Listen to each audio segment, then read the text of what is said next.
Estoy muy agradecido con la Universidad Panamericana por abrir este espacio de pensamiento, de análisis, de cuestionamiento de las bases de la teoría económica.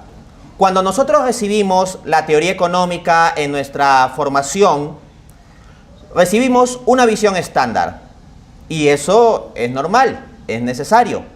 Pero también es necesario pensar sobre los alcances, límites, críticas, cortocircuitos incluso, o problemas de base que puede haber en las teorizaciones estándar, que encontramos en los libros más usados de la teoría económica y en particular microeconómica.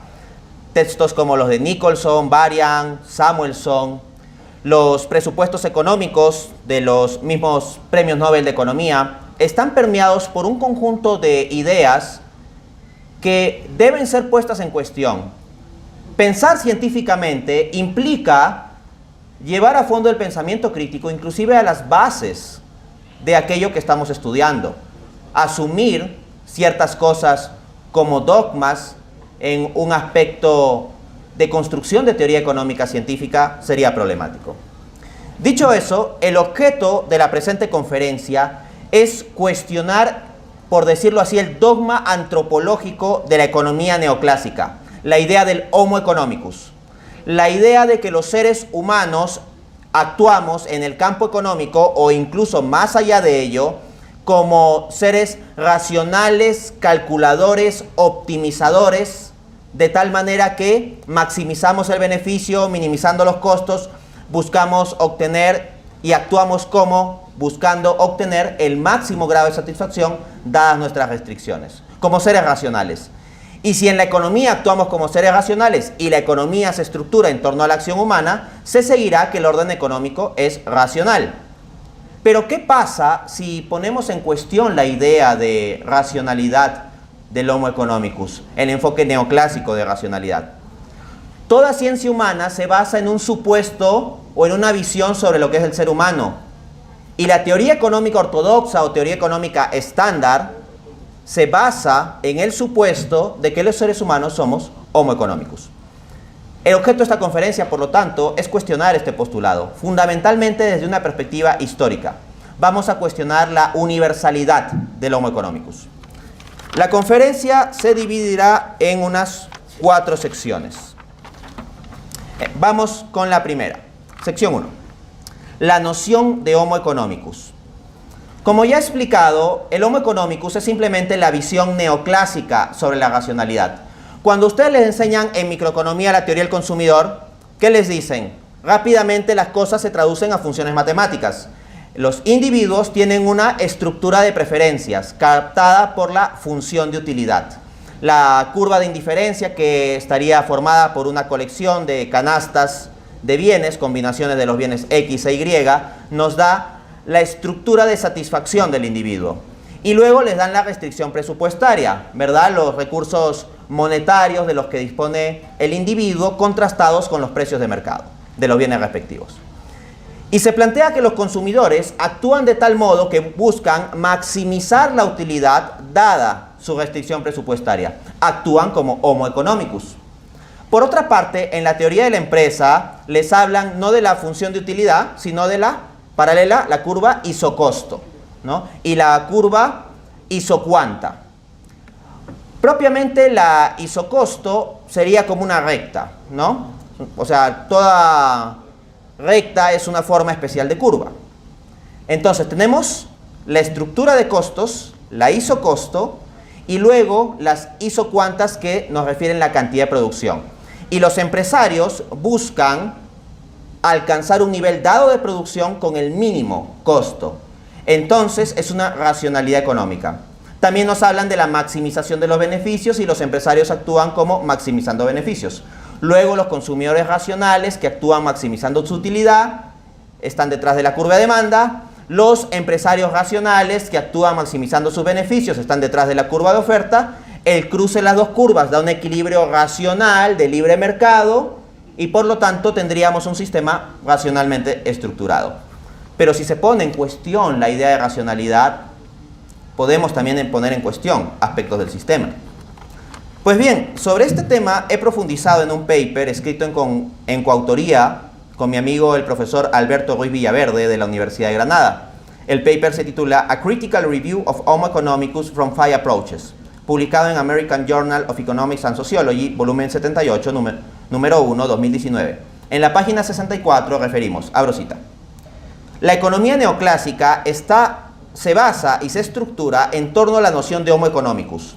La teoría del consumidor, maximización de utilidad. La teoría de la empresa, maximización de beneficio. La organización industrial, los teoremas del bienestar, los cuales juntos comprenden prácticamente todo el paradigma neoclásico en economía, requieren directa o indirectamente el supuesto de que los agentes actúan de acuerdo con el esquema antropológico de Homo economicus. Esto ya lo vemos reflejado en el padre de la economía, Adam Smith, que en su famosa obra Investigaciones sobre la naturaleza y causa de la riqueza de las naciones, de 1776, libro 1, capítulo 2, dice esta famosa cita: no es la benevolencia del carnicero, del cervecero o del panadero la que nos procura el alimento, sino la consideración de su propio interés. De acuerdo con esto, entonces, cada ser humano actuaría egoístamente, buscando simplemente la maximización individual de su propio placer o bienestar. Y la economía tendría que partir de eso. Sección 2. El postulado de universalidad del Homo economicus. Los teóricos neoclásicos no solo suponen un modelo de racionalidad como el que he explicado, sino que también suponen que ese modelo de racionalidad se cumple universalmente en todos los seres humanos, en todas las épocas, en todas las situaciones. Al menos varios de los más relevantes teóricos neoclásicos expresan esto. Y si no me creen, permítanme citarles a Gary Becker, Premio Nobel de Economía de 1992, que dice, abro cita: el enfoque económico, cuando dice enfoque económico se refiere a esta visión tipo Homo económico, calculador, racional, optimizador. El enfoque económico no se restringe a bienes y necesidades materiales o a mercados con transacciones monetarias, y conceptualmente no distingue entre decisiones mayores o menores, entre decisiones emocionales o de otro tipo. En rigor, el enfoque económico proporciona un marco aplicable a todo el comportamiento humano, a toda clase de decisiones y a personas de toda condición. Esto lo dice en la obra A Treatise on Family, Harvard University Press, Cambridge, 1981, página 9 en Romanos. Es de la parte introductoria. Entonces, nada se escapa a este esquema omniabarcante de Homo economicus. Toda acción humana, no solo las compras y ventas en el mundo económico, sino toda acción humana, bajo esa perspectiva, serían absorbidas por esa lógica. Y de hecho, este libro, como les dije, se titula A Treatise on the Family. Y ahí Gary Becker analiza asuntos como el matrimonio. La decisión de casarse o no casarse es vista como un asunto de cálculo racional optimizador tipo Homo economicus. Gary Becker también tiene un muy famoso paper, tal vez lo conocerán, titulado Crime and Punishment, Crimen y Castigo, ¿no? Como referencia a la obra de Dostoyevsky. Y en este paper lo que sostiene Becker es que el acto de robar, o sea, alguien que te robe tu celular en la calle, que te robe tu teléfono, alguien que te pueda asaltar con un arma, es un acto racional de cálculo económico conforme a los estándares neoclásicos. Hace todo un análisis en donde cada ladrón, cada agresor sería como un agente racional que calcula los beneficios, los costos, los riesgos, ve los escenarios, ve la probabilidad de ser atrapado, ve cuánto tiempo podría estar en la cárcel o qué multa recibiría, ve el beneficio que obtendría de concretar su robo, etcétera, etcétera. Y con base en ese cálculo, si es que el ingreso marginal o el beneficio marginal de lo que perciba es superior al costo marginal, procederá a robar. ¿Hasta dónde? Hasta el punto, como ustedes ya sabrán por microeconomía, en que el beneficio marginal de robar se equipare con el costo marginal de robar. Ya cuando suceda eso va a robar hasta ese punto y ya no más, ¿no? Entonces, como que todo es un asunto de cálculo. Entonces alguien puede pensar que estoy exagerando, pero estamos hablando de un premio Nobel de Economía que escribe esto. Es más, tenemos una muestra particularmente elocuente y curiosa de cuánto se quiere extender esta idea de que los seres humanos somos tipo racionales, Homo economicus, en el economista Juan León Mendoza. Él tiene un artículo titulado Análisis económico de la infidelidad, publicado en la revista Pensamiento Crítico, número 8, 2008. En la página 143 podemos encontrar el abstract de ese artículo, el resumen de la idea clave. Se los paso a leer. Abro cita. Mediante la formulación de un modelo de corte microeconómico, se analiza el fenómeno de la infidelidad de la población masculina. La infidelidad es un acto racional y se efectúa bajo una lógica maximizadora de beneficios, bienestar o placer, sujeto a restricciones o costos. Si el beneficio marginal que reporta la infidelidad es mayor que el costo marginal, entonces el individuo tenderá a incurrir en actos de infidelidad hasta el punto en que el costo marginal sea igual al beneficio marginal. Fin de cita. Entonces, realmente esta idea de que este enfoque neoclásico se está desbordando y quiere abarcar absolutamente todo tipo de acción, todo tipo de decisión, todo tipo de comportamiento bajo la lógica del homo económico que vamos a cuestionar. O sea, yo ahorita no estoy diciendo aquello con lo cual estoy de acuerdo, sino estoy mostrándoles aquello que es lo que se va a pasar a cuestionar. Entonces, como última referencia, para que se vea que no son testimonios aislados, tenemos a Sean Masaki Flying, PhD en economía, profesor del Vassar College, que nos dice lo siguiente, abro cita. Los economistas dan por hecho que la gente hace elecciones en la vida para maximizar su felicidad personal. Este punto de vista invariablemente provoca objeciones, porque la gente con frecuencia está dispuesta a soportar un gran sufrimiento personal para ayudar a otros. Sin embargo, desde el punto de vista de un economista, usted puede considerar el deseo de ayudar a otros como una preferencia personal. La madre que no come para darle la poca comida que tiene a su bebé puede estar siguiendo un fin, ayudar a su niño, que maximiza su propia felicidad. Lo mismo se puede decir de la gente que da donaciones a instituciones de caridad. La mayoría de las personas consideran que tal generosidad es desinteresada, pero también es posible suponer que la gente realiza ciertas acciones para hacerse feliz. Si la gente hace donaciones porque eso la hace sentir bien, su acción desinteresada es motivada por una intención egoísta. Fin de cita.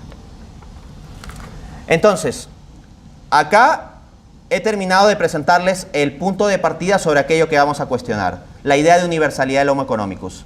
Ya se dan cuenta que, de acuerdo a relevantes autores de la economía, encontramos que se quiere aplicar no solo para comprar tomates o un teléfono móvil o una casa, sino para asuntos como la decisión de casarse o no casarse, robar o no robar, o incluso asuntos como la infidelidad, o se quiere explicar las acciones de las madres respecto de los bebés, de sus hijitos, como un asunto de mero cálculo económico de optimización, o las donaciones que pueden dar las personas o la ayuda que podemos dar a otro como simplemente una forma más sofisticada de egoísmo.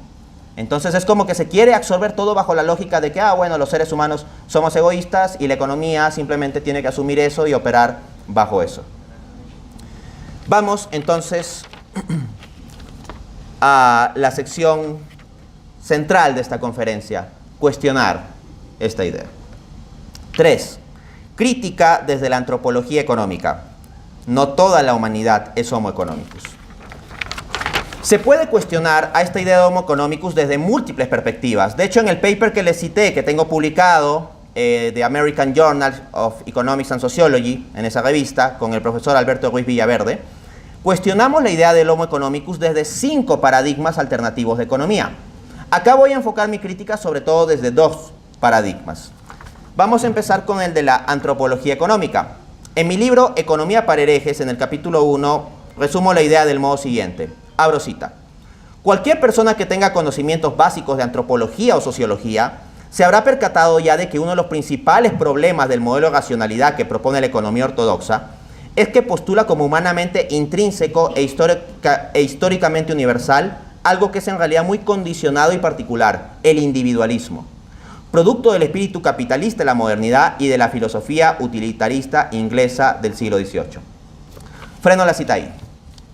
Tal vez nosotros en nuestras sociedades occidentales, modernas, posmodernas, tecnológicas, capitalistas, etc., estamos muy acostumbrados a que, bueno, actuamos egoístamente, actuamos buscando lo nuestro, nuestra individualidad, proteger nuestro propio pellejo, no importa lo que pase en la sociedad o en la política, si al final de cuentas yo estoy bien, el mundo está bien, porque si yo estoy bien, yo soy el mundo, punto. Podemos encontrar mucho ese tipo de actitud, ciertamente no dicho de forma tan explícita o descarada, pero muchas veces es la actitud de la gente. Pero sería un error pensar que porque nosotros en este tipo de sociedad tomamos muchas veces actitudes egoístas, por tanto, tal egoísmo es una característica sistemática y universal dominante de todos los seres humanos. Ojo, el egoísmo está presente, sí, en todos los seres humanos en algún grado y en las diversas sociedades, no voy a decir que no. Pero lo que sí voy a decir es que el decir que las acciones humanas se explican única y exclusivamente por el egoísmo, que es lo que plantea el esquema de racionalidad de Homo economicus, como les acabo de presentar, eso sí es una exageración. Sigo leyendo la cita. Pareciera pues que los economistas ortodoxos se hubieran olvidado de que la economía se da siempre y necesariamente en un entorno sociocultural determinado y que no se la puede entender fuera del mismo. Así, cuando explican sus modelos, comienzan enumerando los supuestos en que se basan, pero siempre se olvidan de explicitar el supuesto más importante, que se está en una economía capitalista de mercado. Freno la cita ahí.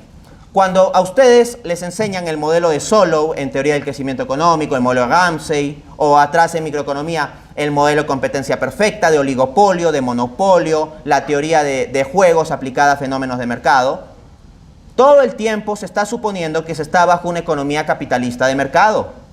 Pero no toda la historia de la raza humana ha sido así. De hecho, la mayor parte de la economía humana ha existido sin una estructura capitalista. Entonces, ese individualismo, que en gran parte sí está muy presente en el tipo de economía capitalista de mercado que tenemos, no tiene por qué inferirse que es algo universal del ser humano o algo intrínseco. Sigo la cita. Puede parecer una tremenda perogrullada, pero en realidad no lo es. Hay muchas zonas del mundo en las que el entorno sociocultural no se corresponde del todo con el capitalista, pero aún así funcionan. Fin de cita. O sea, nosotros podemos decir, bueno, profesor Urbina, pero hoy en día vivimos en una sociedad capitalista. A ver, pero antes del capitalismo había sociedades precapitalistas. Esto lo estudia bastante a fondo Karl Polanyi en su libro La Gran Transformación. Hay una gran transformación con el capitalismo, previamente hay sociedades precapitalistas. Pero las formas de transacción económica, las formas de interacción económica y social precapitalistas, ¿han dejado de existir en nuestro mundo? No, todavía existen y en varias zonas. Si ustedes, por ejemplo, van a zonas rurales de diversos países, particularmente en América Latina, en Asia, en general en las diversas zonas rurales del mundo, te vas a encontrar un tipo de lógica económica, de actividad, que no sigue exactamente el patrón con el que comúnmente estamos familiarizados. El individualismo no está tan presente como explicación sistemática de la acción económica. Vamos a encontrar gran parte de reciprocidad, de cooperación, de redes sociales en el sentido sociológico de la palabra. O sea, redes de personas que se ayudan, ¿no? Hoy en día redes sociales lo entendemos simplemente como apps de internet en las que gastamos el tiempo, ¿no? Susana Naroski, en su artículo Economic Anthropology, en Niels Meltzer y Paul Bates Editores, International Encyclopedia of the Social and Behavioral Science, editorial Elsevier, Amsterdam, 2001, página 4069, dice, abro cita, la economía antropológica, o la antropología económica, perdón, estudia cómo las sociedades humanas proveen bienes y servicios materiales que hacen la vida posible. En el curso de la provisión material y durante la realización del consumo final, la gente se relaciona una con otra en modos que denotan poder y significado. Muchas veces no pensamos en eso. En las relaciones económicas hay relaciones de poder. Las relaciones económicas no son puramente fenómenos técnicos. Hay relaciones de poder, hay unos agentes que tienen más poder que otros. Por ejemplo, en la relación económica entre el Estado regulador y los agentes que son regulados, no es una mera relación técnica, hay una relación de poder. En la relación económica asociada al salario entre el empresario y el trabajador, no se está en paridad de condiciones. Entonces, debemos entender que toda relación económica implica relaciones de poder. Yo no estoy diciendo que estas relaciones de poder necesariamente tengan que ser comprendidas en términos de opresión, por si acaso. Ojo, la visión marxista que entiende las relaciones de poder como que siempre hay un opresor y un oprimido y que toda relación de poder hay que entenderla así, es una forma de entender las relaciones de poder, pero no es la única, hay muchos otros esquemas, ¿no? En particular yo rechazo la visión marxista. Pero lo que no podemos perder de vista es que hay relaciones de poder. Una cosa es que podamos considerar equivocados ciertos extremismos o simplificaciones de los marxistas en torno a las relaciones de poder en la economía, y otra cosa es irnos al extremo neoclásico de pensar la economía como si fuese un fenómeno puramente técnico de optimización cuasi matemática o matemática, de que simplemente se crucen ciertas curvas y que la cosa está resuelta. No, hay relaciones de poder detrás.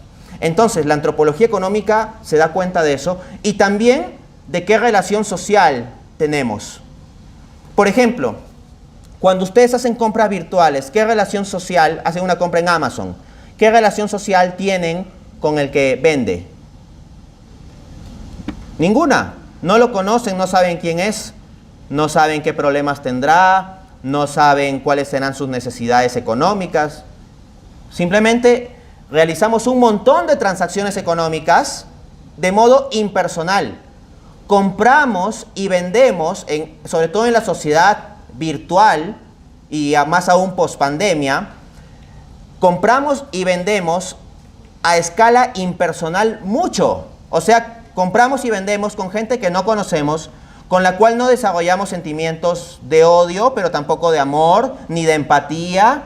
No tenemos relación personal. Ahora, nos puede parecer obvio, es que el mundo económico es así, el mundo económico es materia, recurso, dinero, y se intercambia y no importa la relación personal. Pero ¿sabes qué? Durante la gigantesca mayor parte de la historia de la humanidad, las relaciones económicas han estado vinculadas a relaciones personales. Por ejemplo, antes del feudalismo, antes, ya di la respuesta, ¿no? Antes del capitalismo, ¿cuál era el sistema más extendido? El feudalismo. Y la relación económica en el feudalismo, ¿cómo era?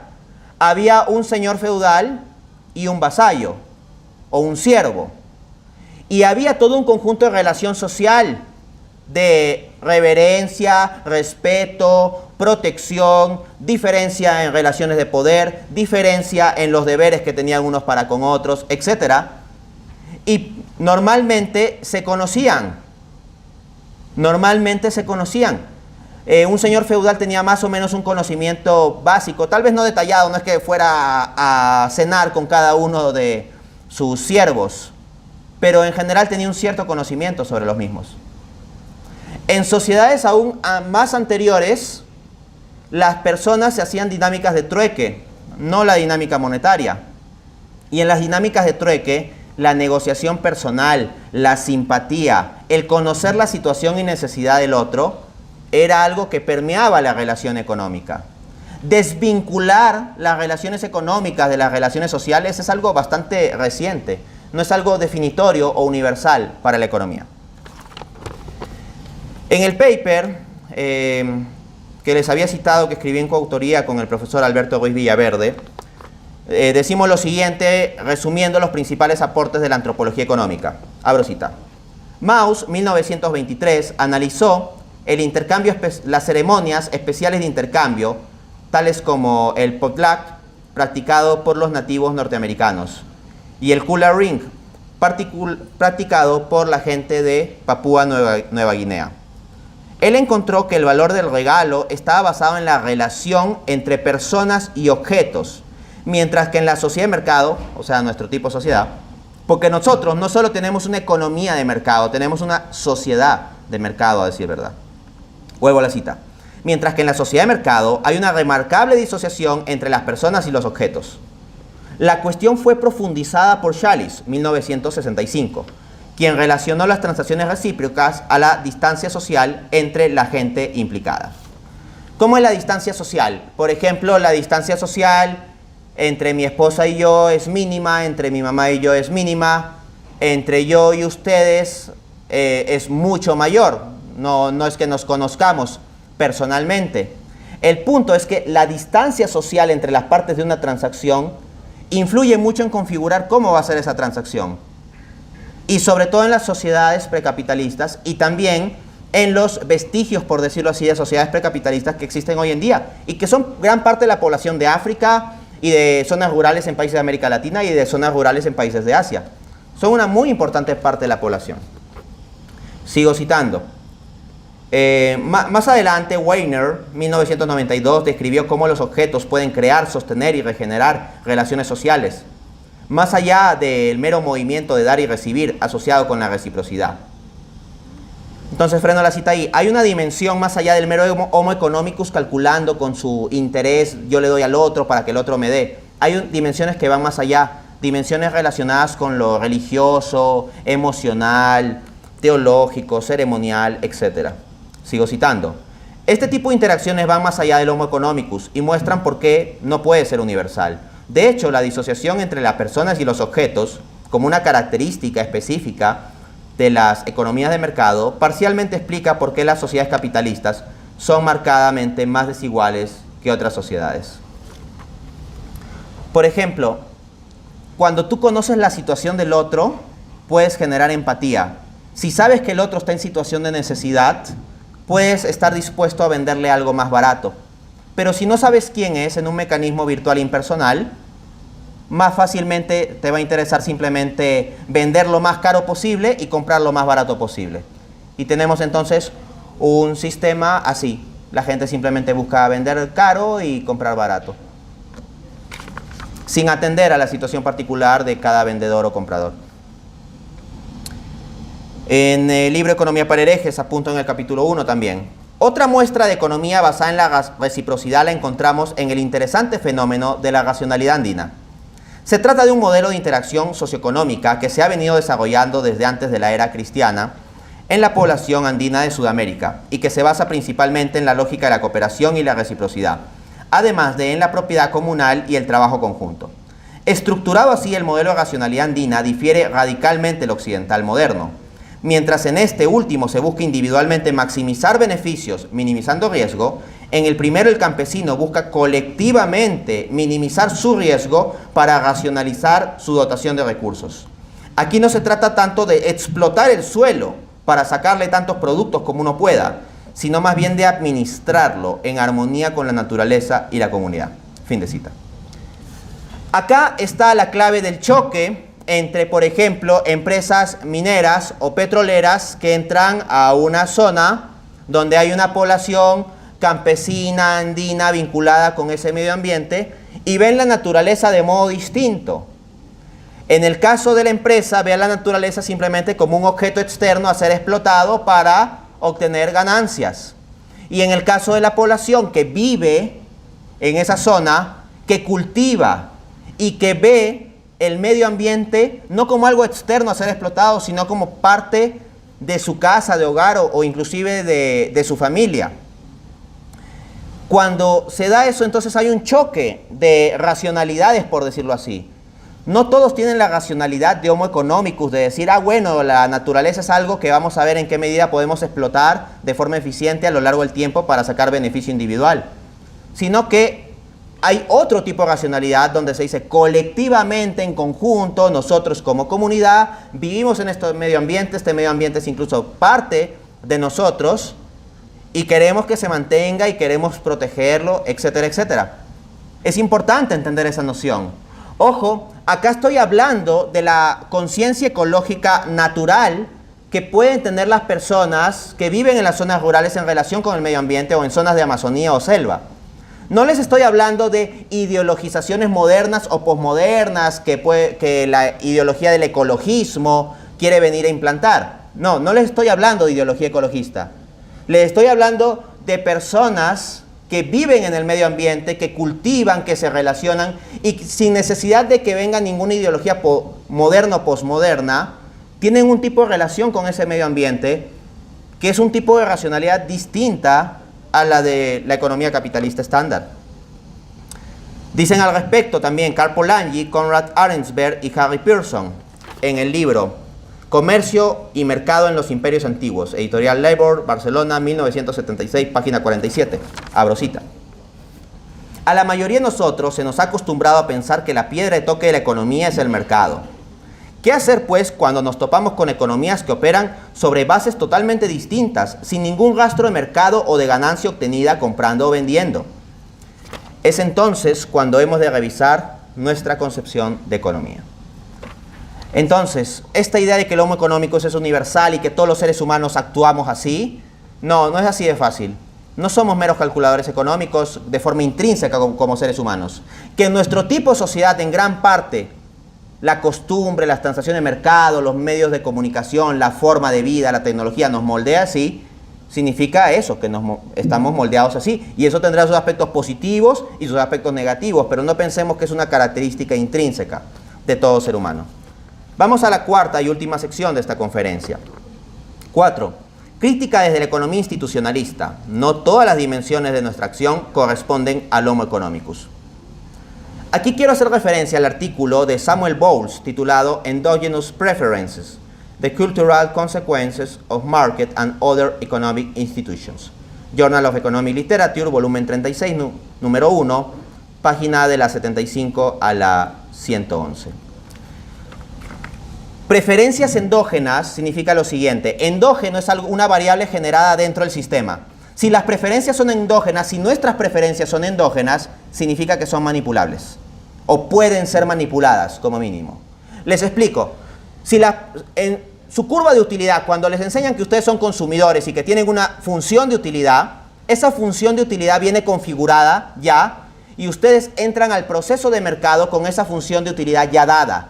Ustedes simplemente hacen cálculos matemáticos para ver cuál es el óptimo con esa función de utilidad.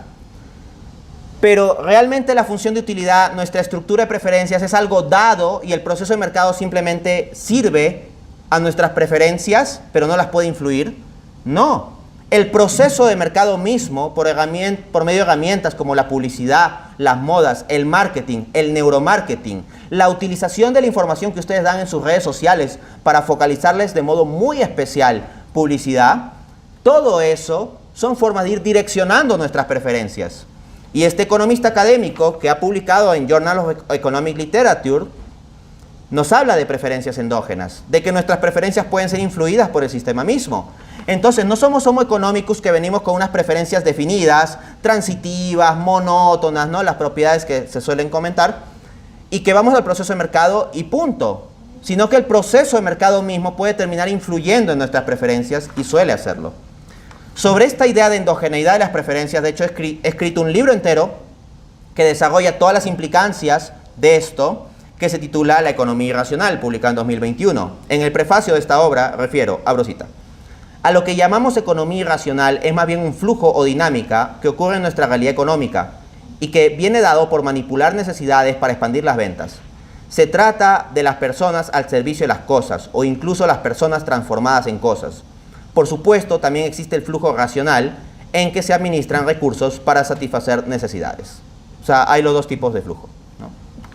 La tesis de mi libro es que el flujo irracional en que se comienzan a manipular necesidades para vender bienes es cada vez más creciente en nuestro tipo de economía global.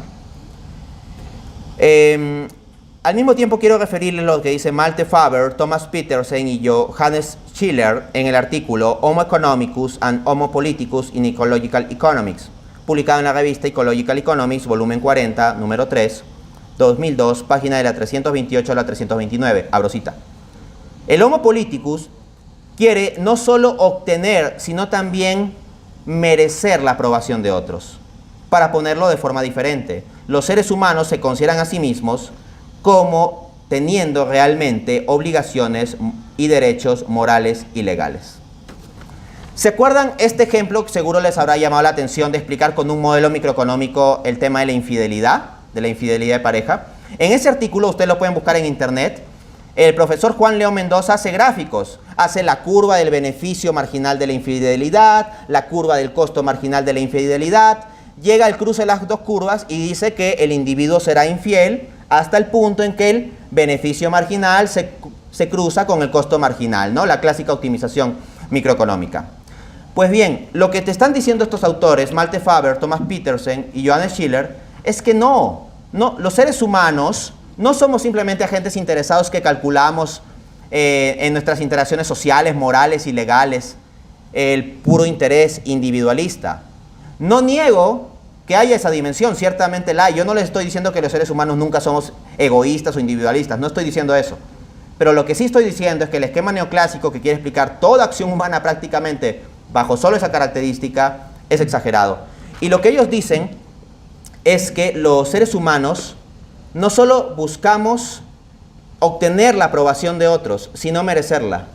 Si yo fuera un Homo economicus, yo haría cosas para ganarme la aprobación de la gente porque me conviene por mis intereses. Pero no necesitaría merecerla. Basta que yo manipule las cosas para obtenerla más allá de si la merezco o no. Pero lo que sostienen los autores es que los seres humanos no solo buscamos merecer la aprobación, no solo buscamos obtener la aprobación de la gente, buscamos merecerla. O sea, hay una dimensión genuinamente moral implicada en nuestras acciones. Habrá personas que tengan más apagada su conciencia moral, pero la conciencia moral es parte de la realidad humana y hay otras personas que lo tienen más presente. Así que no todos nos reducimos a ser Homo economicus. Que por cierto, economistas neoclásicos quieren explicar a San Francisco de Asís o a la Madre Teresa simplemente como Homo economicus. Pero como estoy explicando, hay otros economistas que ven otras dimensiones, como la genuina dimensión moral de la acción humana.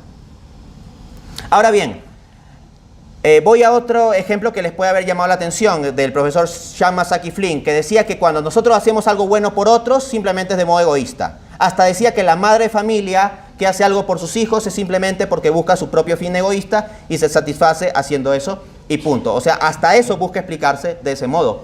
Lo cual es irracional porque desde ya empecemos con el papel del instinto, que es de orden biológico. O sea, el instinto maternal no es un mero cálculo racional. De nuevo, no voy a decir que todo se reduce al instinto, estoy diciendo que es un factor junto con otros.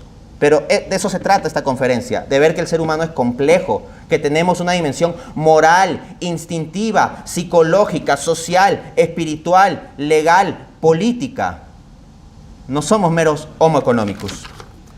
En el libro Economía para herejes, en el capítulo 1, digo sobre este asunto de querer explicar los actos generosos como simplemente cosas egoístas. Abro cita. Este tipo de explicaciones de los actos altruistas tiene dos problemas, uno epistemológico y otro empírico. El problema epistemológico es que violan un principio básico de la ciencia conocido como la navaja de Occam, según el cual en la explicación de determinado fenómeno la teoría más sencilla debe ser preferida antes que otra más enrevesada. Y es que a fin de mantener intacta la versión tradicional del agente económico egoísta, los economistas ortodoxos han elaborado toda una serie de complicadas teorías, como la ya mencionada del altruismo egoísta, para explicar aquellos hechos que la pondrían en entredicho. En consecuencia, una explicación simple y directa ha sido relegada en favor de otra complicada e indirecta. O sea, por ejemplo, si yo ayudo a otra persona, ¿cuál puede ser la explicación más fácil y directa? Que quiero ayudar a la persona. En cambio, decir, no, Dante ayuda a la persona porque él tiene un cálculo egoísta en donde analiza que si él ayuda a la persona le va a convenir a él, es una explicación más enredada. De nuevo, no niego que en ocasiones hayamos personas o haya personas que todos en algún nivel u otro pueden interactuar con otros beneficiándolos en algo porque explícita o implícitamente quieren obtener algo a cambio. Pero lo que sí estoy diciendo es que no todas las veces en que se hace algo por otros es simplemente por un cálculo y que no todos los seres humanos actúan así. Que muchos seres humanos actúen así y cada vez más seres humanos actúen así en nuestra sociedad es algo que se da, pero eso no significa que sea una característica intrínseca o universal de lo que es el ser humano. Apunto también, en cuanto a los problemas empíricos de la teoría del altruismo egoísta, tenemos en primer lugar que gran parte de las evidencias a favor parten ya del supuesto de que somos egoístas, falacia petición de principio, o no se refieren a actos auténticamente altruistas. ¿Cómo son los actos auténticamente altruistas? Porque sí, es cierto, hay gente que da algo para obtener algo a cambio, ¿no? Muchos muchachos que llevan flores en ciertos días pueden ser un ejemplo de esto. Repito, yo no niego esa realidad. Pero lo que sí voy a sostener es que fuera del esquema del Homo economicus, sí hay actos genuinamente altruistas y que no son un mero cálculo. Para ello me baso en la siguiente cita de Paulette Dieterlen, en su libro La pobreza, un estudio filosófico, Fondo de Cultura Económica, México 2003, página 130 y 171. Abro cita. Si bien la búsqueda del bienestar, entendido como obtención de utilidades, puede ser una buena motivación, no es la única posible. En innumerables ocasiones actuamos por motivaciones cuyas consecuencias nada tienen que ver con un incremento de utilidad. El sufrimiento de otras personas puede llevarnos a realizar acciones que no pueden ser descritas bajo la noción de utilidad como elección. Por su parte, Sen, se refiere a Amartya Sen, ¿no? El premio Nobel de 1998, piensa que es necesario distinguir dos motivaciones que nos permiten explicar nuestra relación con los demás: la simpatía y el compromiso. La primera se refiere a que de un modo u otro, la consideración que tenemos por los otros está relacionada íntimamente con nuestro bienestar. La segunda se refiere a las consideraciones que hacemos sobre el bienestar de los demás, independientemente de que ello afecte al nuestro. Fin de cita. Entonces, sí, hay ciertos actos que hacemos por otros, pero en los cuales podemos estar pensando, e incluso puede ser la motivación principal, cómo nos vamos a beneficiar de eso. ¿Ok? Por ejemplo, un ejemplo muy obvio es cuando los políticos regalan bolsas de arroz o frijoles o cosas así. O sea, están dando algo a otros, pero vamos, es algo hecho con base en un cálculo egoísta. Pero lo que sostiene Sen es que existe también el compromiso. El compromiso es comprometerte con el bienestar de otros independientemente de cómo ello afecte a tu bienestar. Y hay personas que pueden llegar a ese nivel de compromiso. Un caso bastante interesante es el de la Madre Teresa, que se entregó por los pobres allí en Calcuta, India. El punto es que uno podría decir, a ver, ella no saca un beneficio material para sí misma. O sea, no es que ella por hacer eso día a día está viviendo muy cómoda y con las cosas muy fáciles. Es un trabajo muy duro el que ella hacía de la mañana a la noche. Uno podría decir, bueno, pero espiritualmente es como que ella lo hacía para sentirse bien con Dios. Y así podría pensarse sobre varios cristianos. Estos cristianos dan limosna porque lo hacen para sentirse bien con Dios. Entonces simplemente no es que le importe, no es que tengan un amor genuino por los demás, sino que simplemente hacen una contabilidad para salir beneficiados con Dios. Ciertamente puede haber gente que cae en eso, pero no toda la realidad de la acción altruista o aparentemente altruista debe explicarse así. Porque, por ejemplo, en el caso de la Madre Teresa, luego de que falleció, cuando se investigó sobre su vida para el respectivo proceso de canonización, se revisó sus cartas y se encontró que ella pasó algo que se suele llamar en espiritualidad noche oscura del alma, alrededor de 50 años. Y sentía nada, oraba y cuando oraba sentía que le hablaba a la pared e incluso sentía que Dios no la amaba. Pero aún así se comprometió con el propósito de ayudar a los pobres. Un compromiso con Dios y un compromiso con los demás, pero ella misma no sentía bonito. No sentía bonito. Era esa sensación, como digo, de hablarle a la pared cuando rezaba. Esto puede sonar raro, pero si ustedes profundizan en este tipo de cuestiones, buscan sobre la noche oscura y ese tipo de cosas, van a poder entenderlo un poco mejor. Pero lo que quiero decir es que el caso de la Madre Teresa, con eso que se descubrió de que sentía un vacío ella misma en medio de todo lo que hacía, es algo que no se puede explicar con la lógica del Homo economicus.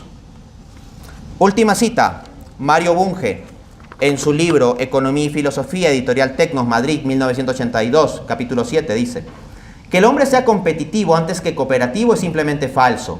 Todos somos a la vez cooperativos y competitivos, y la mayoría de nosotros más lo primero que lo segundo. De lo contrario, no seríamos capaces de funcionar como componente de sistemas sociales, desde la familia hasta la empresa transnacional. El exagerar la competencia a expensas de la cooperación, a la manera de los filósofos dialécticos, los darwinistas sociales y los economistas liberales, hace imposible comprender la existencia misma de los sistemas sociales. Los liberales quieren explicar los sistemas sociales como simplemente una confluencia de egoísmos. Pero la base misma de la sociedad, la familia, ¿es simplemente una confluencia de egoísmos? Las relaciones que ustedes tienen con sus padres, con sus madres, con sus hermanos, con sus tíos, ¿son simplemente una confluencia de egoísmos y cálculos? Ciertamente puede haber elementos egoístas, como en todo ser humano, pero no se reduce a eso. Hay muchas más cosas que dan cohesión social. Y en consecuencia, queda demostrado por el enfoque de la antropología económica y el enfoque institucionalista que los seres humanos no somos meros homo económicos. Muchas gracias. ¿Qué tal, profesor? Mucho gusto, mi nombre es Pedro Flores y yo tengo una pregunta. Con lo que usted plantea acerca del nuevo sistema en un capitalismo en que hay muchas desigualdades sociales, ¿cómo diría usted que pudiera ser la manera más consciente de que pues ese sistema apoya la mayor cantidad de personas posibles y además de que no se vea con una visión egoísta? Porque en sí hay muchos casos en los que una persona hace algo para pues la satisfacción de uno mismo, y sí, se entiende, pero también esta misma persona, yo creo firmemente después de que pues todos tienen sentimientos y que además de satisfacer sus propios bienes, diría yo que pues que eso sí se siente muy bien, también tienen como la intención de apoyar a otros. ¿Cómo diría usted que se pueden lograr estos objetivos? Bien. En primer lugar, se pueden lograr estos objetivos siendo nosotros algo más que Homo economicus. En la medida en que con nuestras propias vidas podamos demostrar de forma más o menos evidente que es posible preocuparse genuinamente por otro, por las necesidades de otro, más allá de cómo ello afecte positivo o negativamente a nuestro bienestar, avanzaremos. Porque en la medida en que hay personas que pueden realizar ese tipo de acciones, los que lo ven se dan cuenta de ese tipo de realidad y se ven incentivados a comenzar a actuar así. Hay personas que pueden entregarse genuinamente a los otros y ser felices por entregarse a los otros, pero al mismo tiempo no están buscando ser felices por medio de entregarse a los otros. Se da la consecuencia de que son felices, sí, pero no es que instrumentalizan a los otros como un medio consciente para ser felices, sino simplemente se entregan a los otros y por añadidura, por decirlo así, se da esa felicidad. En otras palabras, tenemos que demostrar en la práctica que podemos ser algo más allá que Homo economicus. Por otro lado, tenemos que combatir no solo en la práctica, sino también en la teoría esta noción. De hecho, hay una rama de la economía que se llama economía experimental, y en la economía experimental hay experimentos con estudiantes, y se ha encontrado algo muy interesante, que los estudiantes de economía son influidos a ser más egoístas, a actuar más egoístamente, en la medida en que más se les enseña una teoría económica que dice, pues somos egoístas y así funciona la cosa, y punto. Se han hecho experimentos, no me puedo explayar en explicarlos, tengo que dar una respuesta breve, pero ustedes pueden buscar literatura al respecto con estudiantes de economía y ver cómo los estudiantes de primeros ciclos actúan con ciertos asuntos como devolver un billete de $1 que encontraron por ahí, versus estudiantes de ciclos superiores como el quinto o sexto. También se ha contrastado estudiantes de economía con estudiantes de otras carreras y se hallan patrones de diferencias. Entonces, dar el combate teórico a ese tipo de tendencias también es necesario, y eso es un poco lo que busco con mi trabajo académico. ¿Alguna otra pregunta?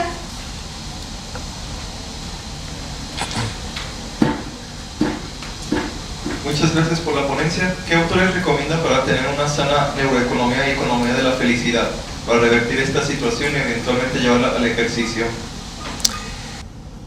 Una cuestión interesante. La economía de la felicidad es un paradigma de economía que estudia la felicidad desde una perspectiva amplia. No decir, simplemente la función de utilidad y ver cuánto placer tienes por consumo de bienes y eso es la felicidad. Que es en el fondo el concepto implícito de felicidad para la economía neoclásica. En cambio, la economía de la felicidad ve principalmente este problema económico. Cómo en los países más ricos la gente no necesariamente es más feliz. En países altamente ricos, no solo en PBI, sino con alto índice de desarrollo humano, hay altas tasas de suicidio, por ejemplo. ¿Por qué se da esto? ¿O por qué personas que aumentan su riqueza al doble no aumentan sus niveles de bienestar autopercibido al doble? ¿Por qué las personas que ganan la lotería no son extremadamente mucho más felices luego de 3 o 4 meses que aquellos que no ganaron la lotería? Son problemas que enfrenta la economía de la felicidad. Es un tema interesante. Yo recomiendo a un economista inglés que se llama Richard Layard. Tiene buenos aportes sobre esto. Hay un economista también que se llama Jürgen Schult.